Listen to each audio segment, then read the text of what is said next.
The fluorescent lights above the diner buzzed like angry wasps, casting a sickly yellow glow over the cracked vinyl booths and scuffed linoleum floors.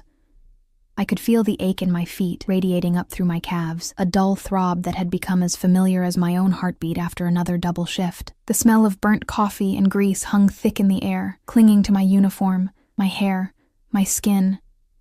A perfume I could never quite wash away no matter how long I stood under the lukewarm spray of my apartment's broken shower. Table 7 needs a refill, sweetheart.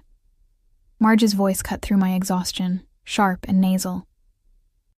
She didn't look up from the register, her fingers punching numbers with practiced efficiency, her mouth working around a piece of gum that had probably been there since her shift started 6 hours ago. I nodded, reaching for the coffee pot with hands that trembled slightly.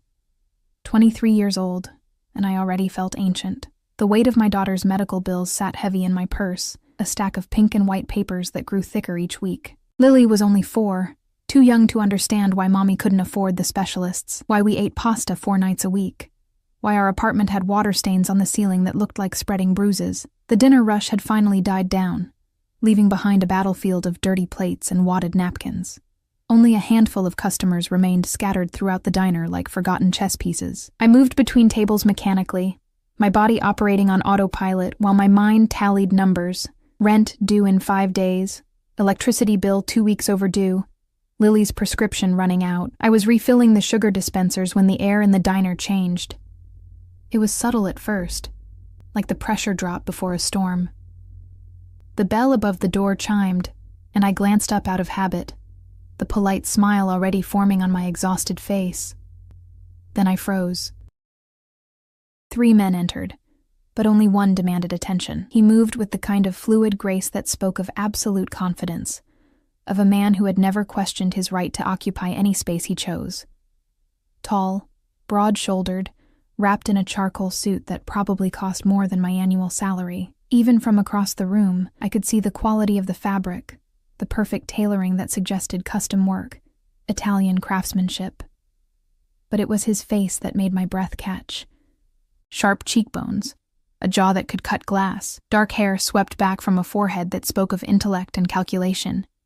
His eyes, even at this distance I could feel their weight, were the color of aged whiskey, amber and dangerous. A thin scar traced its way from his left temple to his cheekbone, a white line that somehow only enhanced the brutal beauty of his features. The 2 men flanking him were clearly security. One positioned himself by the door, hand resting inside his jacket in a way that made my stomach clench. The other scanned the diner with eyes that missed nothing, cataloging exits, counting customers, assessing threats with military precision. They didn't belong here. This place was for truckers and third-shift nurses, for people counting quarters to afford pie and coffee. These men looked like they'd stepped out of a different world entirely, one of penthouses and private jets and power that didn't need to announce itself. The man in the charcoal suit slid into the corner booth, the one with the best view of both the entrance and the kitchen, I noticed. Strategic. His guards took positions where they could watch the entire diner, their bodies coiled with the kind of readiness that made my instincts scream danger.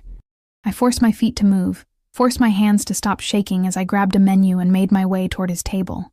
Up close, he was even more devastating. The scent of expensive cologne reached me first. Something dark and woody with notes of bergamot and leather, so utterly different from the cheap body spray the other customers wore. His hands rested on the table, long fingers adorned with a single ring on his right hand, thick gold with some kind of crest I couldn't quite make out. "Good evening." My voice came out steadier than I expected. "Can I get you something to drink while you look at the menu?" He didn't look at the menu. Instead, those whiskey eyes fixed on me with an intensity that made me feel stripped bare, exposed. His gaze traveled over my face slowly, deliberately, as if committing every feature to memory. I fought the urge to touch my hair, to smooth down my grease-stained uniform, to check if I had coffee splattered on my cheek. Coffee. His voice was deep, textured like smoke and honey, barely above a whisper, but it commanded attention in a way that shouting never could. Black. An accent lurked beneath his words. Something European. Maybe Russian or Eastern European. It made my pulse quicken for reasons I didn't want to examine. Right away, I managed another smile, backing away from the table before I could do something stupid like stare. Marge caught my arm as I passed. "That's Lorenzo Vitale," she hissed, her eyes wide. "You don't know who that is?" I shook my head, unease crawling up my spine. "He owns half the city, honey. Real estate, import-export, construction." She lowered her voice to a whisper. "Word is he's connected. Like, really connected. Mafia connected." My blood ran cold. I glanced back at the booth where he sat, perfectly still, his attention now focused on his phone. The man by the door hadn't moved, hadn't blinked, a statue carved from violence and loyalty. "Why is he here?" I whispered back. Marge shrugged. "Who knows? Maybe he bought the building. He's been buying up properties in this neighborhood for months." She patted my arm. "Just keep your head down, do your job, and don't do anything stupid." Sound advice. If only I'd taken it. I poured the coffee with shaking hands, the dark liquid sloshing dangerously close to the rim. When I set it down in front of Lorenzo Vitale, I was careful not to let our fingers touch, maintaining that professional distance that suddenly felt crucial for my survival. "Are you ready to order, or do you need a few more minutes?" Professional, polite, invisible, the steak, rare. He still hadn't looked at the menu. His eyes remained fixed on me, and I felt like a butterfly pinned to velvet, beautiful and dying all at once. "And you are?" "Excuse me?" "Your name?" Not a question. A command wrapped in silk. "Emma?"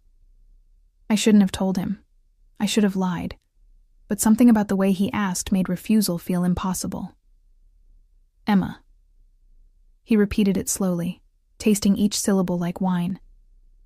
"You've been on your feet too long. Your left ankle is bothering you." I blinked, startled. How did you...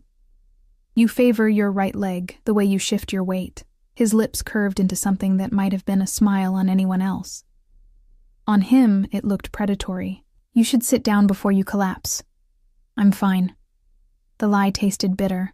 "I'll put your order in right away, Mr. Vitale." His eyebrow lifted slightly at my use of his name. Of course he noticed. Men like him noticed everything. The rest of his meal passed in a blur. I brought his steak, perfectly rare, blood pooling on the white plate. I refilled his coffee twice. Each time I approached the table, I felt his eyes on me, tracking my movements with an attention that made my skin prickle with awareness and fear in equal measure. Other customers came and went. The night shift began filtering in. But I remained hyper-aware of the man in the corner booth, of the power that radiated from him like heat from a furnace. Finally, he signaled for the check. I printed it out, my hands still trembling slightly, and placed it face down on the table. $37.45. A steak, 3 coffees, a side of fries he'd barely touched. "Thank you for dining with us." The words came automatically, part of the script I'd recited 1,000 times. "Have a wonderful evening." He picked up the check, his eyes scanning it briefly. Then he pulled out his phone, those long fingers moving across the screen with practiced ease. I turned to leave, to escape back to the safety of the kitchen and the comfortable poverty I understood. "Emma." I stopped, turned back. "You put your contact information on the receipt." It wasn't a question. Horror flooded through me. I grabbed the check back from his hand, my eyes scanning the bottom where I'd scrawled, "Oh God," my number. My personal cell phone number that I kept for emergencies, for Lily's daycare, for the hospital. "I'm so sorry." The words tumbled out in a rush. "I was supposed to send this to table 12. They asked for the check to be texted to them, and I must have grabbed the wrong order slip and..." I was babbling now, panic making me stupid. "I'll print you a new one right away." "I'm so sorry. This has never happened before. Keep it." He stood, unfolding to his full height, and I had to tilt my head back to meet his eyes. He was easily 6'3", maybe 6'4", and up close I could see the faint shadow of stubble along his jaw, the tiny flecks of gold in those amber eyes, the number. "I'll keep it." "Mr. Vitale, I really didn't mean..." "I know." He reached into his jacket. I flinched before I could stop myself, and pulled out a wallet made of leather so soft it looked like butter. He extracted several bills, folding them neatly before placing them on the table. "For your excellent service." Then he was walking away, his guards falling into formation around him like well-trained dogs. The bell above the door chimed their exit, and I released a breath I didn't know I'd been holding. Marge materialized at my elbow. "Holy shit, Emma, did he just—" I looked down at the money on the table. My vision went white at the edges. They weren't 20s. They weren't even hundreds. 5 bills. Each one marked with a number that made my brain short-circuit. $10,000 each. $50,000 left on a $37 check. Oh my God. My legs went weak. I grabbed the edge of the booth for support. Oh my God, this can't be real. Marge snatched up one of the bills, holding it up to the light. It's real. Jesus Christ, Emma, it's real. My phone buzzed in my apron pocket. With shaking hands, I pulled it out. An unknown number. A text message that made my heart stop. The rest is being transferred to your account. Consider it a tip for your excellent service. Don't refuse it. Your daughter needs medication, and your landlord needs to learn patience. This is not a loan. It's a gift. The only thing I ask in return is that you save this number. I'll be in touch. LV. Before I could process what I was reading, my banking app notification pinged. Deposit received $950,000. I couldn't breathe. The diner spun around me, the fluorescent lights blurring into streaks of nauseous yellow. My phone clattered to the table as my knees buckled. Emma? Emma. Marge's voice seemed to come from very far away. $1 million. A Mafia boss had just given me $1 million. And he had my number. And he knew about Lily. And somehow, as I slid toward the floor, the last thing I thought before darkness claimed me was how his cologne had smelled like danger and deliverance all at once, and how terribly, desperately afraid I was that I'd already fallen into a trap I didn't even know had been set. I woke up in the break room, lying on the sagging couch that smelled like cigarettes and desperation. Marge hovered over me, her face creased with worry, a damp paper towel pressed against my forehead. There you are, she breathed, relief flooding her features. You scared the hell out of me, girl. I thought you were having a stroke or something. Reality crashed back in waves, the money, the text message, Lorenzo Vitale's amber eyes burning into mine. I sat up too quickly, my head spinning. My phone, where's my phone? Right here. Marge handed it to me, her expression troubled. Emma, what the hell is going on? That money, I don't know. My fingers trembled as I unlocked the screen, half hoping, half praying that the message had been a hallucination brought on by exhaustion and hunger. But there it was, stark and real in black text. And below it, my banking app still showing a balance that made my vision blur. $950,000. I'd never seen so many zeros attached to my name in my entire life. You need to call the police, Marge said firmly. This isn't normal, Emma. Men like that don't just give away money. There's always a price. He said it was a gift. Even as I spoke the words, I knew how ridiculous they sounded. He said the only thing he wanted was for me to save his number. And you believe that? Marge's laugh was harsh. Honey, I've been working in this city for 30 years. I've seen girls like you get chewed up and spit out by men like him. They don't do anything without expecting something in return. I knew she was right. Every rational cell in my brain screamed that this was wrong. Dangerous. Impossible. But then I thought about Lily, about the appointment with the specialist I'd been forced to cancel last month, because I couldn't afford the copay. About the eviction notice I'd hidden in my underwear drawer, because looking at it made me physically ill. About the choices I'd been facing. Which bill to pay. Which one to let slide. Playing financial Russian roulette every single week. I need to go home. I stood on shaking legs, grabbing my purse from the locker. I need to see Lily. Emma. I'll figure it out tomorrow. I was already moving toward the door, my mind spinning with possibilities and terrors in equal measure. I need to think. The night air hit me like a slap, cold and sharp with the promise of November rain. I walked the 6 blocks to my apartment building in a daze, barely registering the familiar landmarks. The bodega with the broken sign, the laundromat where Mrs. Chen sat in the window at all hours, the alley where teenagers congregated to smoke and posture. My apartment was on the 4th floor of a building that should have been condemned years ago. The elevator hadn't worked since I moved in 18 months ago, so I climbed the stairs automatically, my feet finding the steps worn smooth by decades of use. The hallway smelled like boiled cabbage and cat urine, familiar and depressing. Mrs. Rodriguez opened her door as I passed, Lily's small hand clasped in her wrinkled one. "Mama!" My daughter launched herself at me, all wild curls and gap-toothed smile, and I caught her, burying my face in her hair. She smelled like strawberry shampoo and the chocolate milk Mrs. Rodriguez always gave her despite my protests. "Hey, baby girl." I held her tight, feeling tears prick at my eyes. "Were you good for Mrs. Rodriguez?" "She's always good." Mrs. Rodriguez smiled, but I could see the concern in her dark eyes.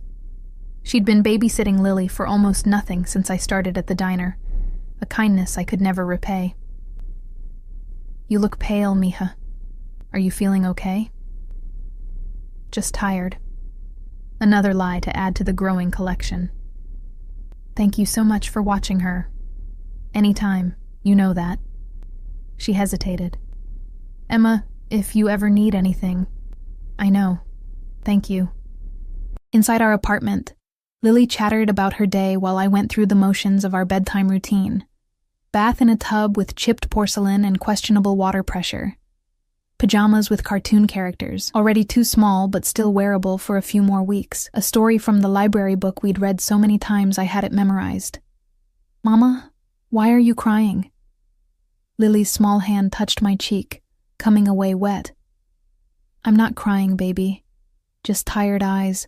I kissed her forehead, breathing in the scent of her, this small, perfect human who depended on me for everything. "Go to sleep now.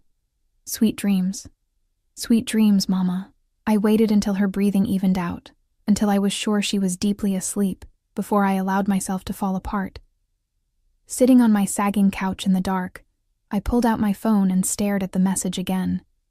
At the number that shouldn't exist in my contacts, but now felt burned into my retinas. "Don't refuse it. Your daughter needs medication." How did he know? How could he possibly know about Lily's condition? About the prescriptions? About any of it? We'd been at that table for maybe 15 minutes total. I'd barely spoken to him beyond taking his order. Unless he'd had me investigated. The thought sent ice through my veins. How long had he been watching me? What else did he know? My phone buzzed and I nearly dropped it. Another message from the same number. "You're afraid. That's wise. But you don't need to be. The money is yours. No conditions, no expectations. Use it to take care of your daughter. That's all I want. Sleep well, Emma." I stared at the screen until my eyes burned. Every instinct screamed that I should report this, give the money back, change my number and disappear. But even as I thought it, I knew I wouldn't. Because tomorrow I could call the specialist. Tomorrow, I could pay off every bill, every debt, every crushing weight that had been suffocating me since Lily was born. Tomorrow, I could give my daughter the life she deserved. I was still staring at my phone when I finally fell asleep, curled up on the couch with my work uniform still on, dreaming of amber eyes and the scent of expensive cologne. The next morning, I called in sick to the diner.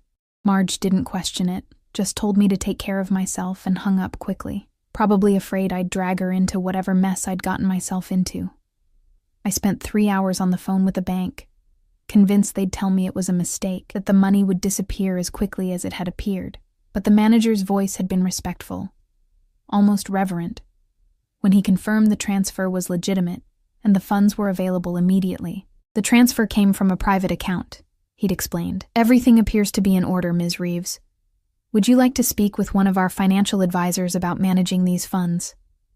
I'd made an appointment, feeling surreal and detached, like I was watching someone else's life unfold on a movie screen. By noon, I'd scheduled Lily's appointment with the specialist. The receptionist, who'd been condescending and dismissive when I'd called before, suddenly became warm and accommodating when I said I could pay out of pocket. Money changed everything. I'd always known that intellectually, but now I felt it in my bones, the shift in power, the way doors opened when you could afford to knock. I should have felt relieved, grateful. Instead, I felt terrified. Because nothing was free. I knew that, and Lorenzo Vitale hadn't given me $1 million out of the goodness of his heart. Men like him didn't have hearts. Not in any way that mattered to people like me, so I waited for the other shoe to drop. It took 3 days. 3 days of quiet, of no messages, no contact. 3 days where I started to believe that maybe, impossibly, he'd meant what he said, that it really was a gift with no strings attached. Then, on Thursday afternoon, as I was walking Lily home from her new preschool, the good one, the one with the art program, and the organic lunches that I could suddenly afford, a black Mercedes pulled up alongside us. The rear window rolled down with a whisper of expensive machinery. Lorenzo Vitale looked at me from the back seat, and my world tilted on its axis all over again. Emma. My name in his mouth sounded like a prayer and a threat. Get in the car, please. Lily's hand tightened in mine. She was staring at the car with wide eyes, probably because it was the fanciest vehicle she'd ever seen up close. I don't think that's a good idea, I managed, my voice steadier than my racing heart. It wasn't a request. His eyes flicked to Lily, and something softened in his expression. Barely perceptible, but there. But I'm asking anyway. We need to talk. 5 minutes. Your daughter can come too. My driver has candy. As if on cue, the driver, the same stone-faced man who'd stood guard in the diner, turned around and held up a lollipop, his expression completely neutral. Every maternal instinct screamed at me to run. But Lily was already tugging on my hand, her eyes fixed on the candy, and I knew that refusing would only delay the inevitable. Lorenzo Vitale had found me once.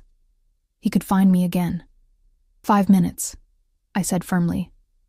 The door opened from the inside. I lifted Lily in first, settling her on the leather seat that probably cost more than my entire apartment's furnishings combined, then slid in beside her, keeping her on the side away from Lorenzo. The door closed with a heavy, final sound. We were moving before I could change my mind.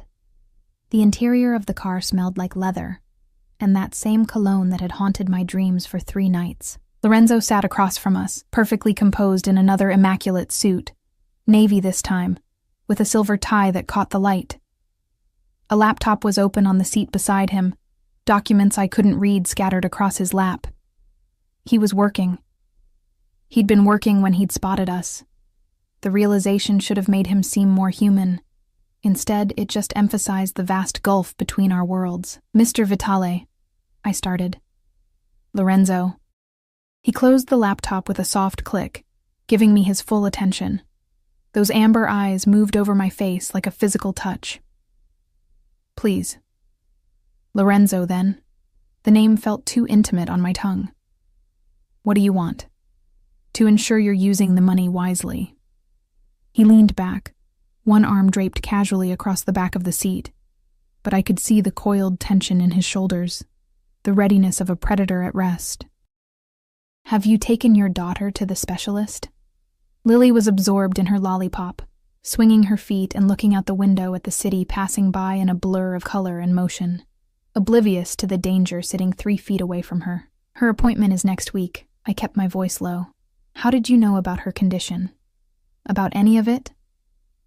A slight smile touched his lips. I know everything, Emma. It's how I've survived in my world for this long. He pulled out a tablet, tapping the screen a few times before turning it toward me.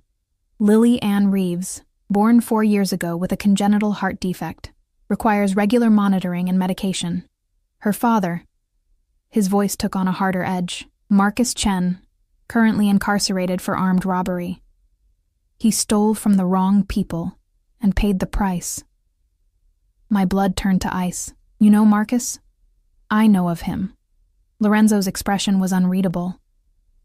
He and his partner robbed one of my warehouses 2 years ago, took merchandise worth $500,000. His partner was smarter. He disappeared, probably left the country. Marcus was arrogant. He stayed. Spent the money on drugs and gambling. When my people found him, he had nothing left to return. I didn't know. The words came out as a whisper. I left him when I found out I was pregnant. I haven't seen him since. I know that too. Lorenzo set the tablet aside. You've never visited him in prison? Never tried to contact him? You've raised your daughter alone, working yourself into exhaustion to provide for her? You're a good mother, Emma. That's rare these days. There was something in his voice, some shadow of old pain that I didn't understand. Why are you telling me this? I asked. Why do you care? Because Marcus owes me a debt. Lorenzo's eyes never left mine. $500,000 plus interest. He'll never be able to repay it, not in his lifetime. But you... He paused, and I saw something dangerous flicker across his face. You gave me your number by accident. A twist of fate. And when I looked into you, when I saw what you were struggling with, I saw an opportunity. An opportunity for what?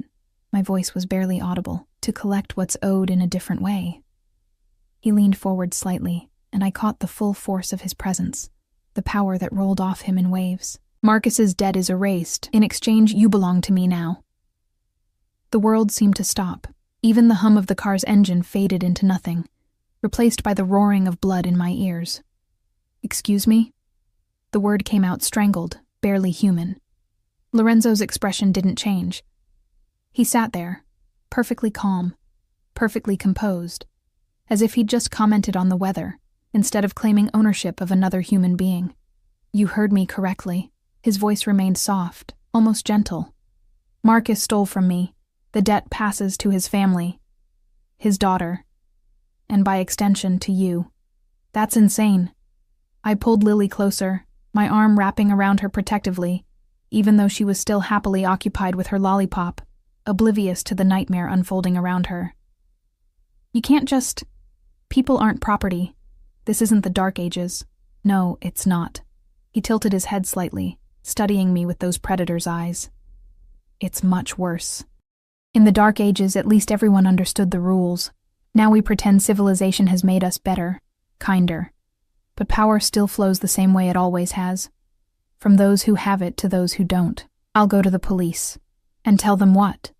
Lorenzo's smile was cold. That a stranger gave you $1 million? That I offered you a ride and had a conversation with you? I haven't threatened you, Emma. I haven't touched you. I've been nothing but generous. He leaned back again. His posture relaxed despite the tension crackling through the car. Besides, the police commissioner plays golf with me twice a month. The district attorney's daughter works in one of my legitimate businesses. The mayor owes me favors I haven't even called in yet. Who exactly do you think they'll believe? The truth of his words hit me like a physical blow. I'd been so stupid, so naive. There was no such thing as free money. There never had been. What do you want from me?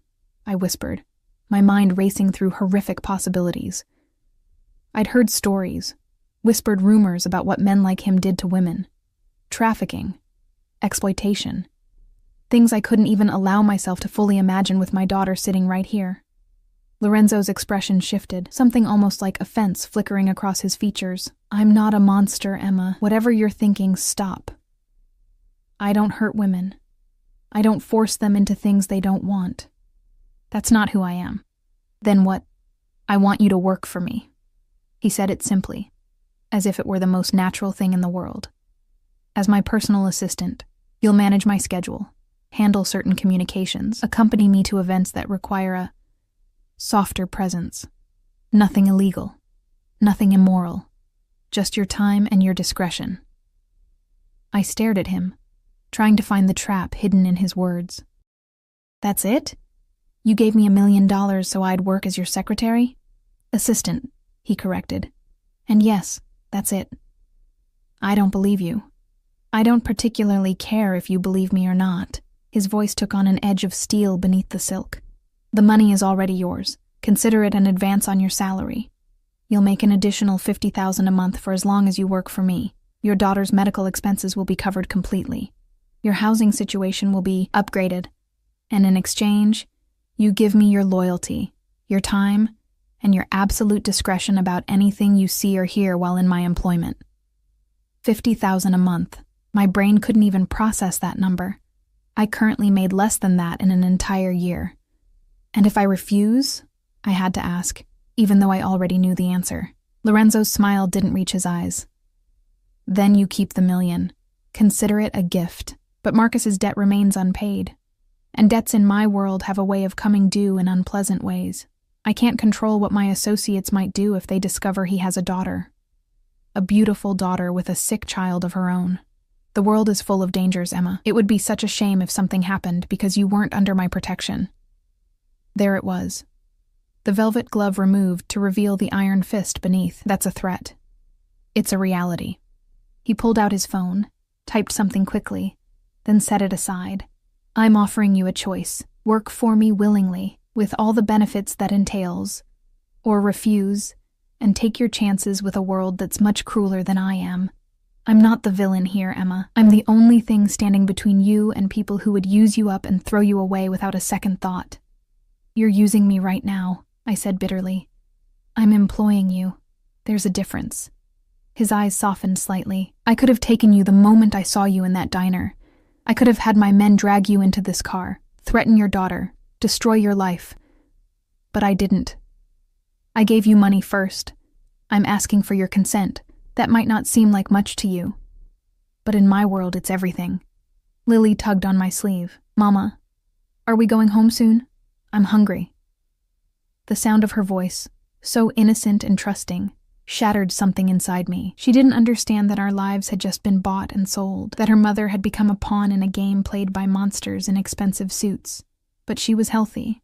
Or she would be, once we saw the specialist. And she was safe, for now, because I was being given a choice that wasn't really a choice at all. What kind of events would I need to accompany you to? I asked, hating how small my voice sounded. Lorenzo's expression shifted into something that might have been approval. Charity galas, business dinners, occasions where having a beautiful woman on my arm makes me appear more civilized. You'll smile, make small talk, and remember everything you hear, nothing more. And if someone tries to, if they expect, if any man touches you without your permission, I'll remove his hands. Said so calmly, so matter-of-factly, that I didn't doubt for a second he meant it literally. You're under my protection now, Emma. That means something. No one will dare disrespect what's mine. What's mine? The words should have terrified me. Instead, I felt a strange flutter in my stomach, something dangerous and unwelcome. I need time to think, I tried. You have until we reach your building. Lorenzo glanced out the window, which should be in approximately 2 minutes. That's not enough time. It's all the time there is. His eyes locked onto mine, and I felt pinned, trapped, caught in the gravity of his will. Decide, Emma. Safety and security for you and your daughter, or the uncertainty of a world where you're on your own. Choose. I looked down at Lily, at her curls escaping from her ponytail, at the chocolate stain on her shirt from breakfast, at the worn sneakers that I'd been planning to replace as soon as I could afford it. I thought about the specialist appointment, about the medication she needed, about the life she deserved.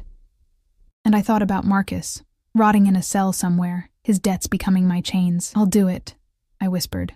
I'll work for you. Lorenzo nodded, as if he'd never doubted my answer. Smart girl. He reached into his jacket and pulled out a business card. Heavy stock, embossed lettering. This is the address where you'll report tomorrow morning. 9 a.m. Don't be late. My driver will pick you up at 8:30. Tomorrow. But you have nothing more important than this.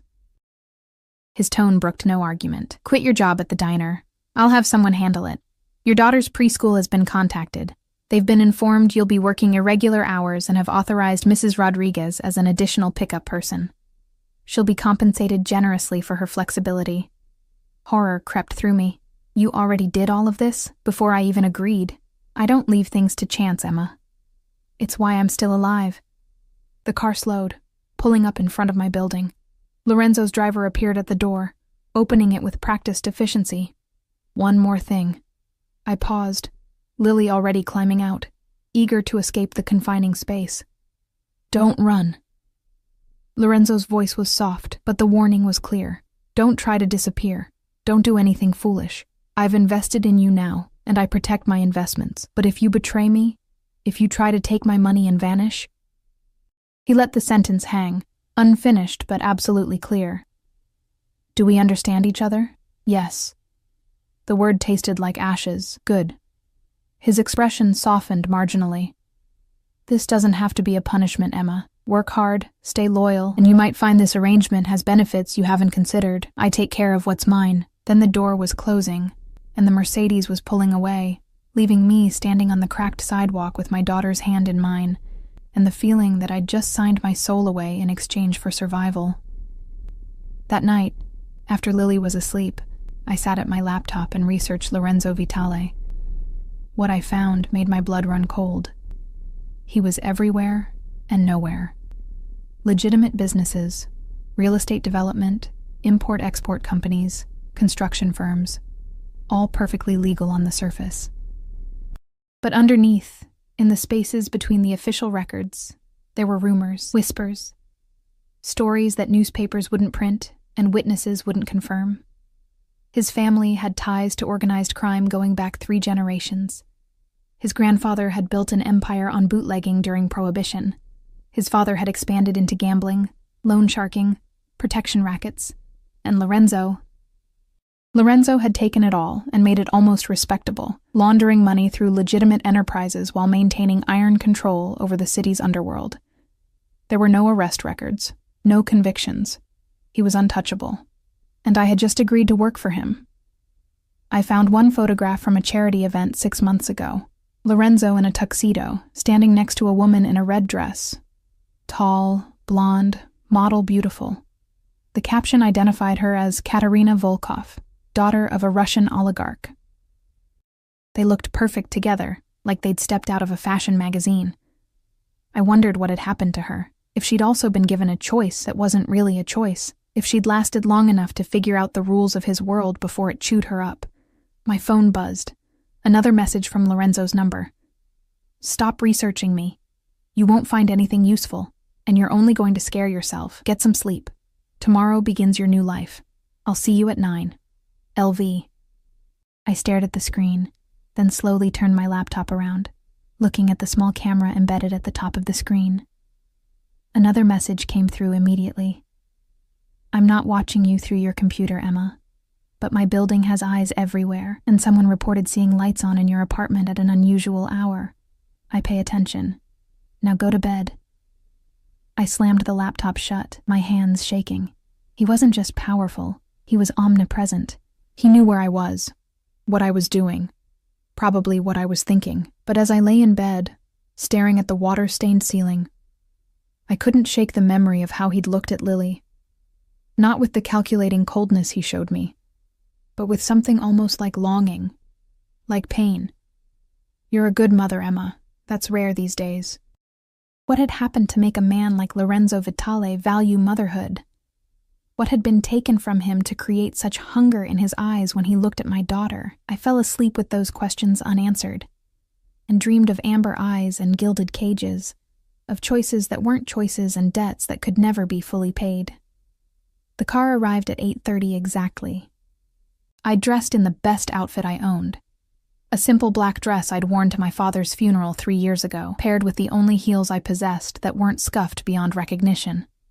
I'd swept my hair into a bun, applied minimal makeup, and tried to look professional despite the terror churning in my stomach. Lily was already at preschool.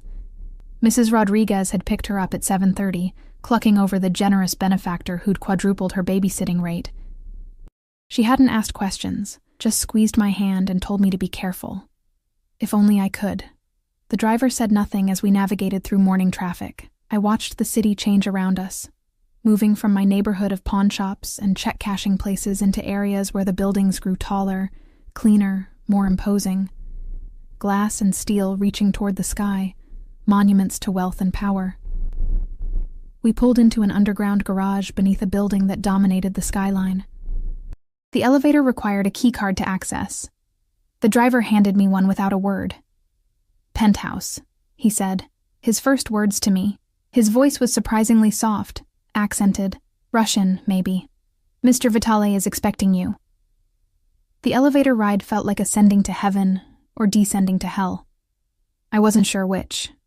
The numbers climbed higher and higher until they stopped at a floor marked simply PH. The doors opened directly into an apartment that redefined every concept of luxury I'd ever had. Floor-to-ceiling windows overlooked the entire city. Marble floors gleamed under modern chandeliers. Furniture that probably cost more than my yearly salary was arranged in perfect aesthetic harmony.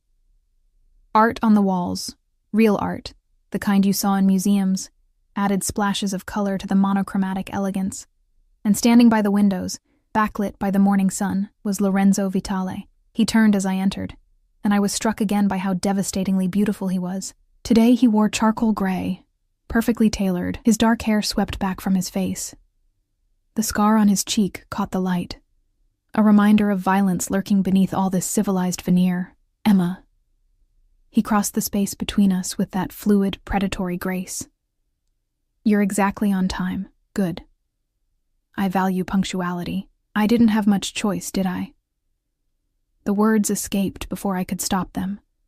A slight smile touched his lips. No. But you could have been difficult about it. The fact that you weren't tells me you understand the reality of our arrangement. He gestured toward a door off the main living space. Your office is through there. You'll find everything you need. Computer, phone, files on my upcoming schedule. My previous assistant left detailed notes on protocols and expectations. What happened to her? I had to ask. Lorenzo's expression darkened. She forgot that discretion was part of her job description. She tried to sell information to a rival.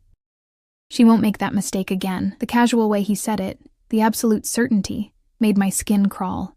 Did you kill her? No, I'm not a savage, Emma. He moved to a bar cart, pouring amber liquid into crystal tumblers. But she's currently working in one of my factories in Romania, and she'll stay there until she's learned her lesson about loyalty. She's alive, employed, and safe. Just relocated. He offered me one of the glasses. I took it because refusing seemed dangerous. I don't drink during work hours, I said. Consider it medicine for your nerves. He raised his glass in a mock toast. To our partnership, Emma. May it be long and mutually beneficial. I didn't drink, just held the glass, feeling the weight of cut crystal, breathing in the scent of expensive scotch. Lorenzo watched me, amusement flickering in those amber eyes. You're afraid of me. Yes. Good. Fear means respect. Respect means you'll be careful. He set his glass down, moving closer, and I fought the urge to step back. But I don't want you terrified, Emma. Terror makes people stupid, and I need you smart. So let me be clear about something. He was close now, close enough that I could smell his cologne, see the faint shadow of stubble along his jaw, count the gold flecks in his eyes. I will never hurt you or your daughter. His voice dropped to barely above a whisper. I will never force you into my bed. I will never ask you to do anything that violates your moral code. All I want is your time, your efficiency, and your loyalty. Can you give me that?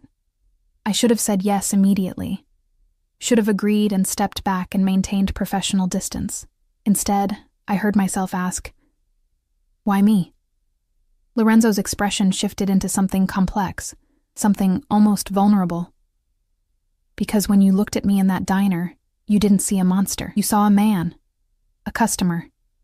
Someone worthy of basic human kindness despite your exhaustion and fear. Do you know how rare that is in my world? Everyone either wants something from me or wants me dead.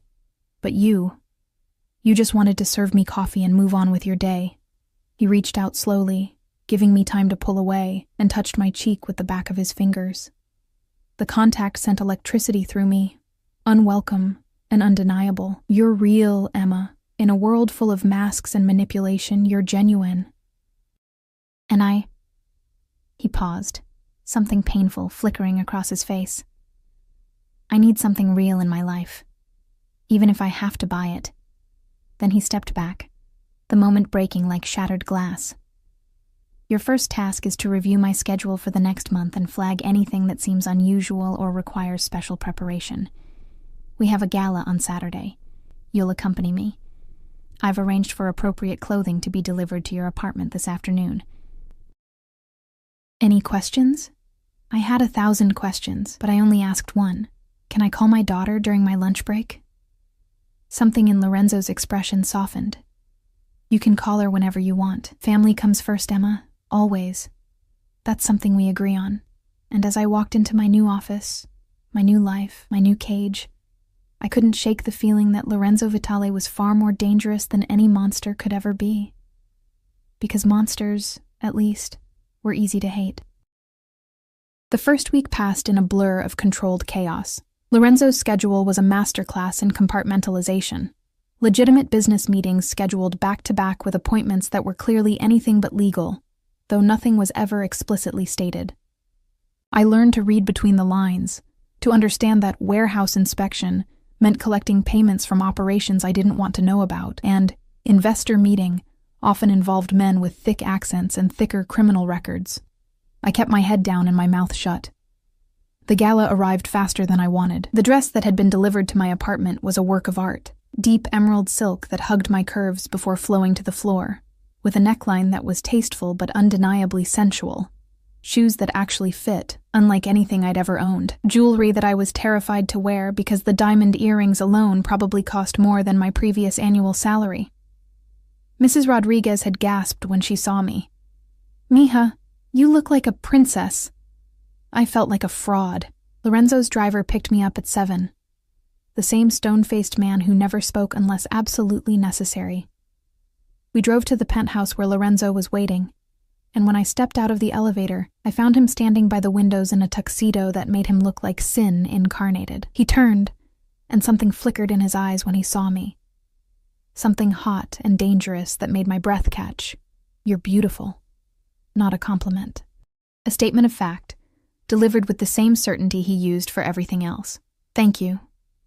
I smoothed my hands over the dress nervously. I've never worn anything like this before. "I know." He crossed to me, and I noticed he was carrying a flat box. "One more thing." He opened it to reveal a necklace that made my vision blur. Emeralds and diamonds arranged in an intricate pattern, the kind of piece you saw in museum exhibitions about royal jewels. "I can't wear that," I breathed.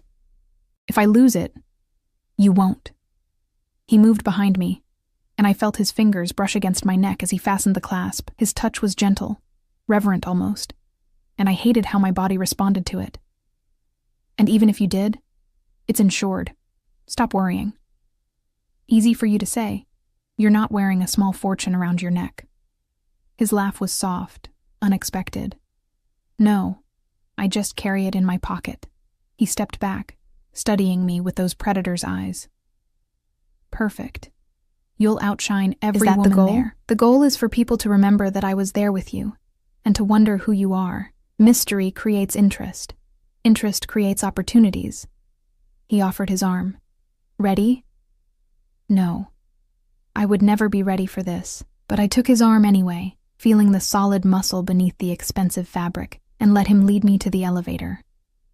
The gala was held in a hotel ballroom that dripped with old money and new power, chandeliers that could have illuminated a small city, ice sculptures, a string quartet playing classical pieces I half recognized from movies, and people, hundreds of them, all dressed in clothes that cost more than cars, all speaking in the coded language of the wealthy and influential. Lorenzo kept me close, his hand resting possessively on the small of my back as we navigated through the crowd. People parted for him like water around a shark, their smiles bright and their eyes calculating.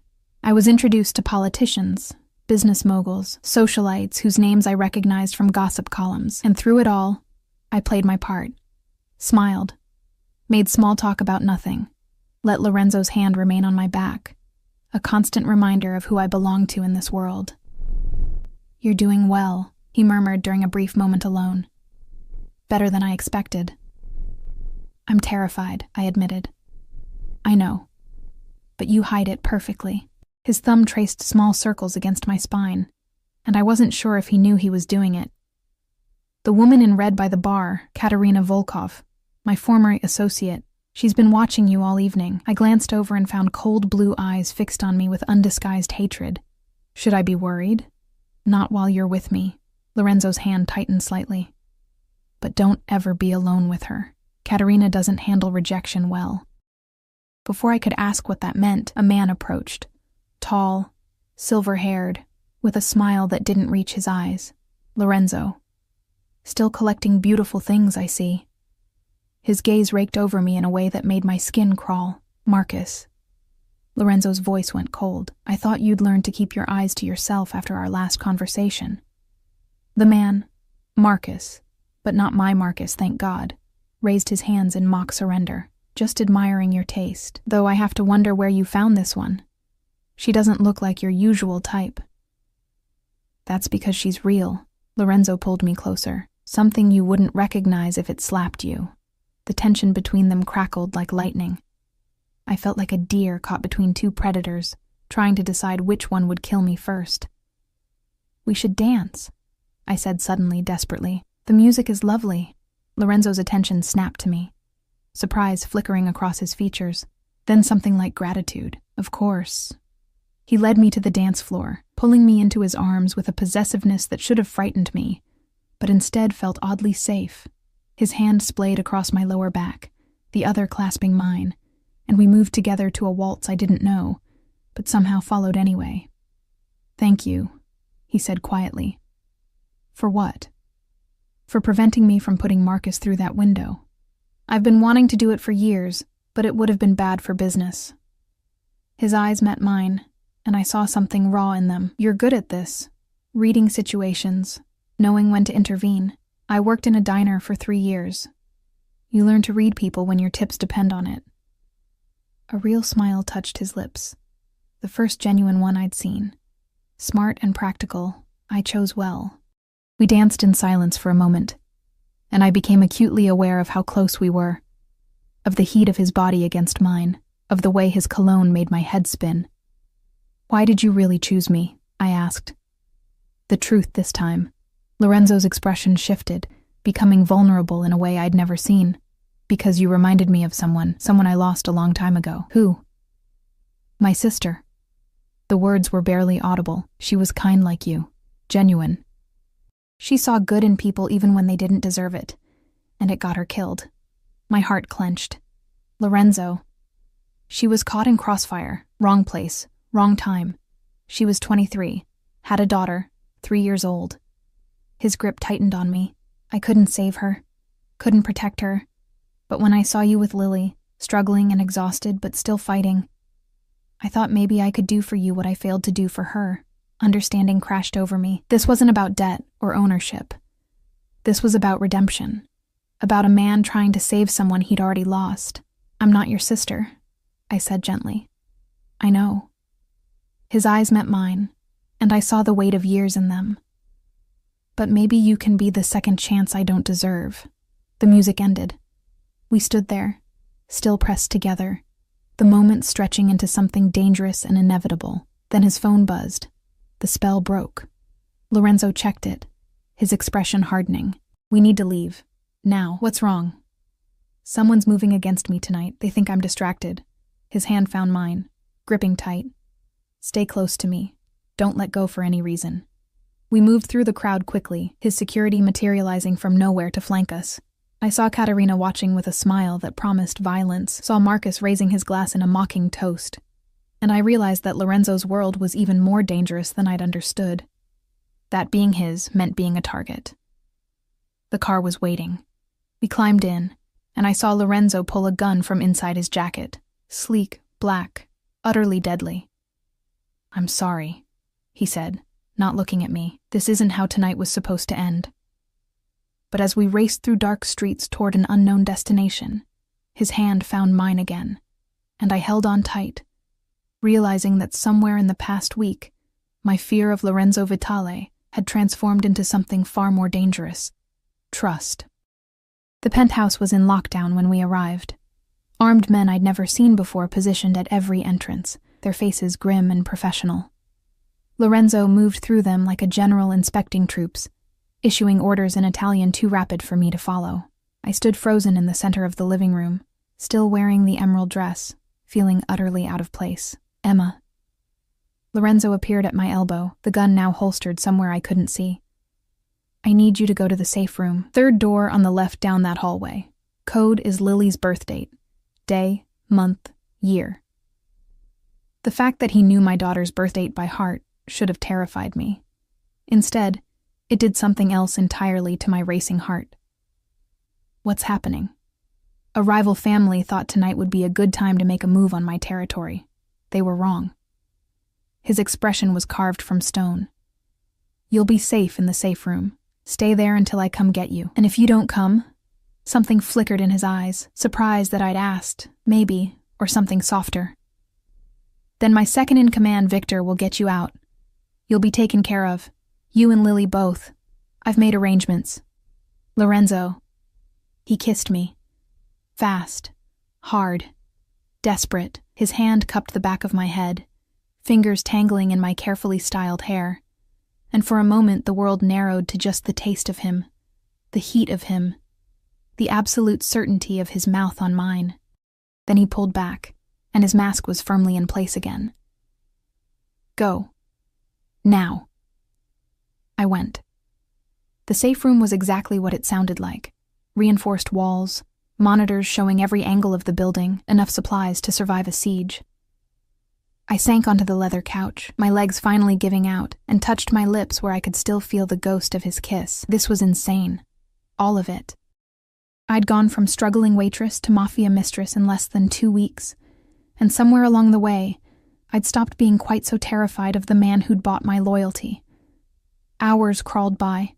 I watched the monitors, saw men moving with military precision through the building, saw Lorenzo in his office directing operations with cold efficiency.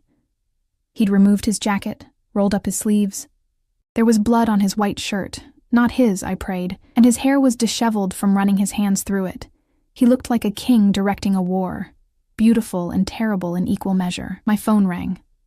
"Mrs. Rodriguez. Mija, there are men outside your building.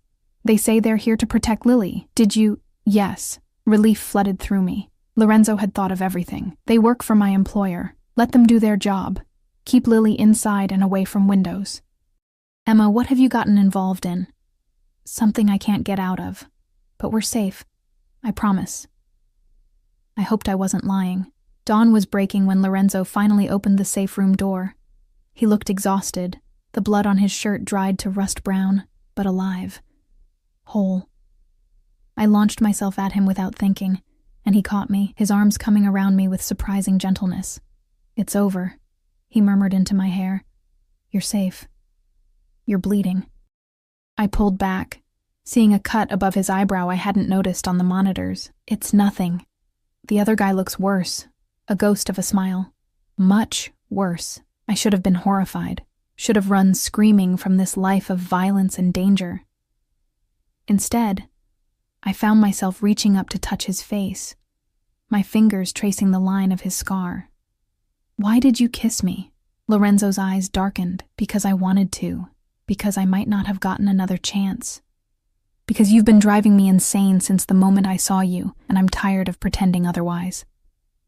"This is a terrible idea," I whispered. "The worst." His hand came up to cover mine, pressing it against his cheek. "You should go. Take your daughter and disappear. I'll give you enough money to start over somewhere safe. You don't belong in this world, Emma. You're right. I don't." I met his eyes, seeing my own reflection in them. "But I'm choosing to stay anyway." "Why?" Because somewhere between fear and survival, I'd started to see the man beneath the monster. The one who remembered my daughter's birthday, who valued family above everything, who looked at me like I was something precious instead of disposable. "Because I think you need someone real in your life," I said. "And because maybe I need to learn that not all powerful men are like Marcus, that some of them actually keep their promises." Lorenzo kissed me again, slower this time, thorough. His hands framed my face like I was something fragile, something worth protecting, and I kissed him back, tasting danger and desire, and the beginning of something that would probably destroy us both. When we finally broke apart, he rested his forehead against mine. "I can't promise you safety. My world is violent and unpredictable. But I can promise you loyalty, protection. Everything I have, everything I am, will be devoted to keeping you and Lily safe. That's all I need." 3 months later, I stood in a different penthouse, the one Lorenzo had bought specifically for Lily and me. Spacious, secure, with a room decorated in princesses and rainbows where my daughter slept peacefully, her heart condition finally under control thanks to the best specialist money could buy. Lorenzo found me on the balcony, wrapping his arms around me from behind, his chin resting on my shoulder. "She's asleep?" "Finally. She was asking about you again. When you're coming to read her a story." I felt him smile against my neck. "Tomorrow. I promised her we'd finish that book about dragons." This was my life now. Evenings spent in luxury, days managing the legitimate side of Lorenzo's empire while carefully ignoring the shadow business I'd never be fully part of. Dinners as a strange little family. The Mafia boss, the former waitress, and a 4-year-old girl who'd wrapped Lorenzo around her tiny finger within days. Marcus had been released from prison 2 weeks ago, his debt officially forgiven. He'd come looking for me once. Lorenzo's men had convinced him that was a mistake he shouldn't repeat. I didn't ask what they'd done. Some things were better left unknown. Katerina had tried to cause problems, spreading rumors, making threats. She'd been relocated to operations in Eastern Europe, permanently. "Do you regret it?" Lorenzo asked quietly. "Staying with me?" I turned in his arms, looking up at the man who'd bought my freedom by making me his. His face was softer now when he looked at me, the predator's edge dulled by something that looked dangerously like love. "Every day," I admitted. "And not at all." He kissed my forehead. That's the most honest thing anyone's ever said to me. We stood there as the city lights glittered below us, two people from different worlds who'd somehow found each other in the space between fear and trust, between survival and choice. I'd never be free of Lorenzo Vitale. But somewhere along the way, I'd stopped wanting to be, because the cage he'd built around me had doors that locked from the inside, and I'd chosen to stay, not because I had to, but because love, I was learning, was its own kind of debt, and some debts were worth paying. Years later, when Lily asked how her mother met her stepfather, I told her a modified version of the truth, that a kind man had helped us when we needed it most. That sometimes fate brings people together in unexpected ways, that love doesn't always start with hearts and flowers. Sometimes it starts with fear and desperation and the choice to trust despite every reason not to. I never told her about the $1 million tip, about the debt her father owed, about the night I sold my freedom for her survival. Some stories are better left in the shadows where they belong. But when Lorenzo tucked her into bed each night, reading stories about princesses and dragons, his hand always found mine in the darkness. And I held on tight, grateful for the twist of fate that had sent a bill to the wrong contact and changed everything. Because in the end, it wasn't the money that saved me. It was the man who'd given it, expecting nothing, and somehow getting everything instead.